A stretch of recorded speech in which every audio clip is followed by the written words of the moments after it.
Chapter 3: A Secret Workshop. Johann had heard that people in Strasbourg liked books as much as he did. He knew Strasbourg had a cathedral with a library full of fine books.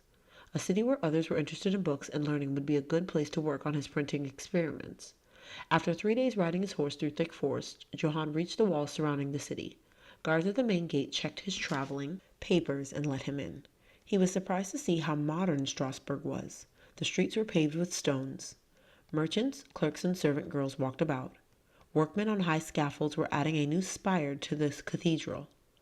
Johann settled into a room at an inn and explored Strasbourg. The Geinslecht family was well known even outside of Mainz, and it was easy for Johann to meet people. But he was not interested in making a lot of friends. He wanted to find a workshop so he could continue his experiments. When Johann saw the area around the old monastery of St. Arbogast, he knew he had found the perfect place. St. Arbogast was a quiet neighborhood just outside the city walls. Here, Johann would be able to keep his many printing experiments a secret. 600 years ago, trade secrets were closely guarded. Bakers refused to share recipes. Jewelers kept their techniques to themselves. Goldsmiths never revealed to outsiders how they melted and shaped metals. But Johann had learned goldsmithing secrets at the Mainz mints. By using these methods, he thought he could invent a way to produce books not by hand but with metal letters and a press. Johann set up his workshop in a building in St. Arbogast. He spent long hours working alone, asking for help only when it was absolutely necessary. For his experiments, he needed large quantities of metals. Only a guild member could get them for him, so Johann asked Hans Dune, a Strasbourg goldsmith, for help. He paid Hans 100 guldens for the metal, enough to buy a house in town or even a farm. Johann was going to make his ideas work, no matter what the cost. He was still working at his experiments when a messenger came from Mainz 3 years later. The messenger told Johann that the new government of Mainz would let him return, but Johann didn't want to go back. That would mean moving his workshop, and he had made progress in quiet St. Arbogast. It wasn't until 1433, 5 years after his exile, that Johann returned to Mainz. He went back for his mother's funeral, but he didn't stay. With the inheritance from his mother, added to what his father had left him, Johann had enough money to buy all the materials he needed, he thought. Back in Strasbourg, Johann heard some bad news. The Mainz town council said he had to move back if he wanted to keep receiving his share of the family inheritance. The two towns were rivals, and Mainz didn't want its money going to Strasbourg.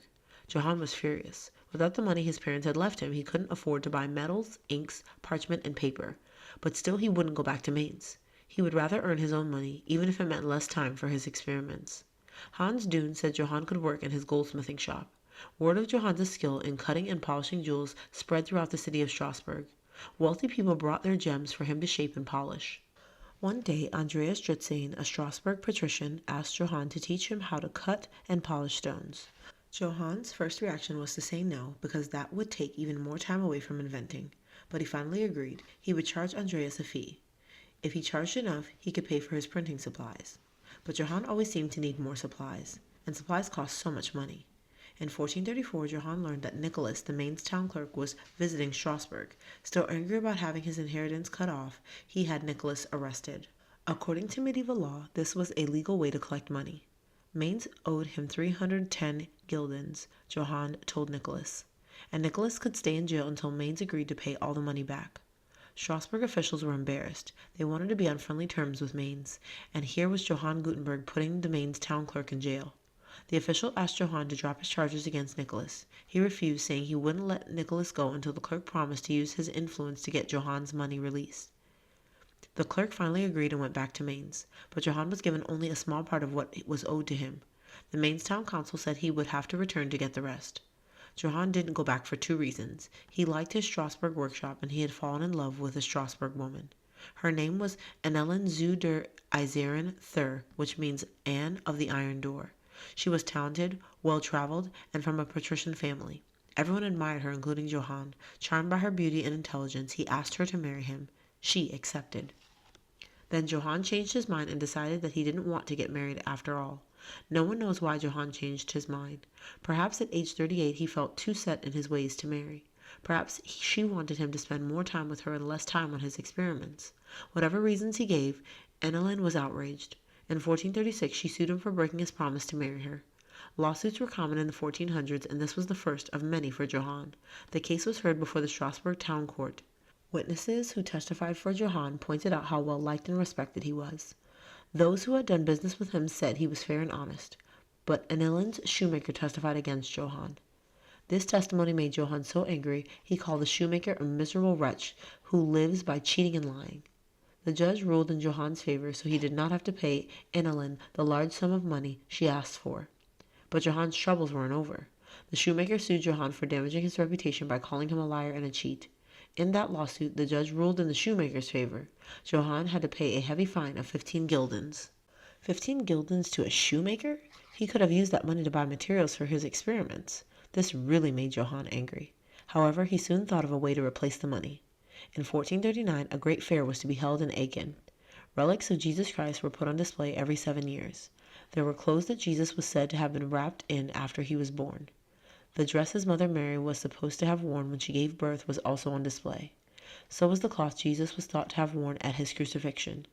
People came from all over Europe to view the relics. Called pilgrims, they came to ask a special favor of God, perhaps to be cured of an illness or to be forgiven for sins. Johann planned to make bandages to sell to the pilgrims to show that they had been to Aachen. He asked his friend Hans Reif, an important man in Strasbourg, to be his partner. Reif would pay for the materials and receive 1/3 of the profits.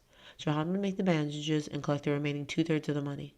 As soon as Andreas Dretsen heard about Johann's new business, he asked to become a partner.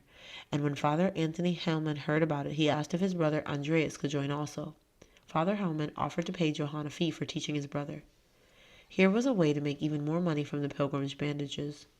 The two Andreases would pay Johann 80 guildens each. Johann drew up an agreement. He would get 1/2 of the profits, Hans Reif 1/4, and Andreas Dreitzen and Andreas Haumann would split the other 1/4. They worked hard making bandages and hoped to earn a lot of money. The bandages were mirrors with metal frames. Mirrors were new in Europe. Johann made them by coating a piece of glass with melted tin or lead. Pilgrims fastened the badges to their hoods or coats to catch a reflection of the relics. It was thought that by catching the reflection of something holy, part of its holiness stayed with the pilgrims forever. All the time Johann was teaching the others how to make mirrors and polished stones, he continued working on his idea for a faster way to make books. He was making progress in spite of many difficulties, but he was such a perfectionist that he was rarely happy with the results. Then he learned some terrible news. Dreitzen and Hellman rushed to Johann's workshop to tell him the Aachen fair had been postponed for a year. Johann was very disappointed. He had counted on profits from the pilgrimage bandages. His partners weren't happy either. Now they had to wait a whole year to receive money from their work. When they looked around the St. Arbogast workshop, they asked about the tools and metals lying around. Could Johann be hiding something from them? After all, they said, they were all partners and he shouldn't keep secrets from them. They asked him to teach them whatever he was doing. Johann promised to think about it. After they left, Johann debated his future. Should he go back to Mainz, where there was money waiting for him? Or should he stay in Strasbourg, where he thought his invention was close to working? He looked over the metal letters he had made. He called them type. He took stock of the finished type, so carefully arranged in a box in alphabetical order. It was all nearly perfect. Johann was proud of his work so far, and when everything was perfect, he would have a remarkable invention. He didn't want to leave St. Arbogast when he was this close to success, so he decided to let his partners in on part of his secret in exchange for money, a lot of it, but he would not tell them everything.